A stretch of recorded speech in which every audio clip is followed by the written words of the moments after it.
Well, good morning, and it is morning.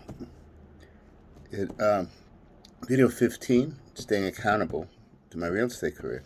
So I had a text from somebody last night concerning the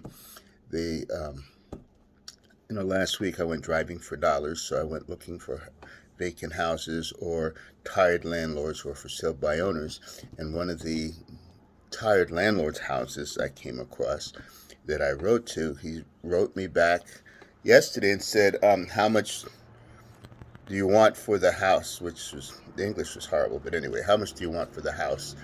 I said, "Isn't that something you should be telling me? Is this guy, I asked, is this the owner of the house?" And he wrote back and he said, "Well, you wrote me saying you want the house, and if that's not the case, don't write me back anymore." So I wrote him back this morning. I said, I do want the house, but you know, how can I give you an intelligent offer without first getting inside? All I've seen is the outside. So it's interesting that how people, they'll get a note and they think, well, maybe I'll sell it. Maybe they're not serious. Maybe they are serious. Maybe, well, maybe I should sell it. Let's see what he wants to give me for it. But it doesn't work that way. I mean, why would I, if I'm going to make an offer on, I'm going to tell you, say $30,000. That's what I'm going to do. I mean, if he wants me to make an offer without seeing it, I say, well, that's ridiculous. Of course it's ridiculous. I've never seen the inside of the house, but why would I offer you anything else? I'm making an offer based on there's no inside to the house. Never seen it. How do I know there's actually an inside? You know what I'm saying? And if you want me to make a ridiculous offer, so you've got to have an idea of what you want. You take your car to the car dealership. Before you trade your car in, you've gone to the Blue Book. You have an idea of what it's supposed to be worth.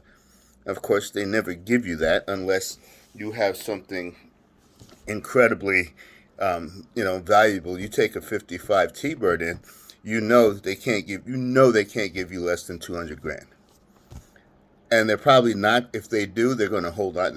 They know something you don't know. If they give you the 200 grand for the T-Bird, the '55 T, they know something you don't know. You know what I'm saying?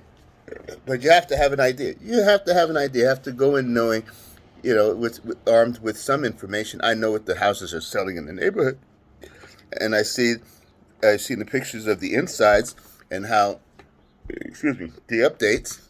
But I had breakfast a while ago, so sorry. And the updates. So I've seen the houses with the updates. So I know they're right around 250, right in that neighborhood. But that's fully rehabbed. Okay. So the question is, what will he ask? I'm not going to offer him that, and the house needs a lot of work. And I'm going to say it needs it, just without going inside and looking at the outside, it's going to need about $70,000 worth of work. So let's say the 250 minus 70, talking about 180, right? Then then there has to be a profit margin for the person buying it from me. Well, let's back up a little bit. So 70% of the ARV being two, let's raise it to 300. 70% of 300, just to be even, make it easier for them, would be $210,000 minus the $70,000 I said to fix it. Okay, and that 30% is the profit margin that whoever buys my contract will want. So this 210 minus the 70, now you're looking at 140,000, and then I need a profit. So looking at the most I could pay is 130. So I wouldn't offer 130. I'd start somewhere about 100. If he wants me to make a blind offer, okay, I'll do it that way. You know, 100, but see what happens. But anyway, so that's how my day is going. This is a good day. I'm finally getting some responses back, and it's to be expected.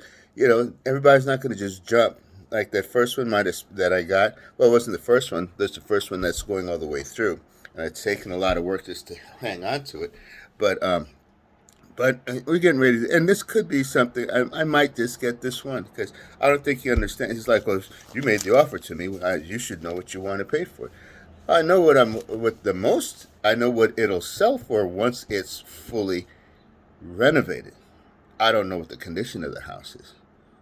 So that's where we are. But yeah, thank you for keeping me accountable, having me do this every day, and um, you know, just hopefully I inspire somebody to actually go after what they really want to do versus what you're settling for. Don't settle. And yes, I'm going through a whole lot of stuff right now, but it's worth it. It's worth it. And I made a commitment to this. I already told her if I've got to live in a homeless shelter to get this done, I'm willing to do that because this is what I need to be doing. Anyway, love y'all. Take it easy. Have a good day. Bye.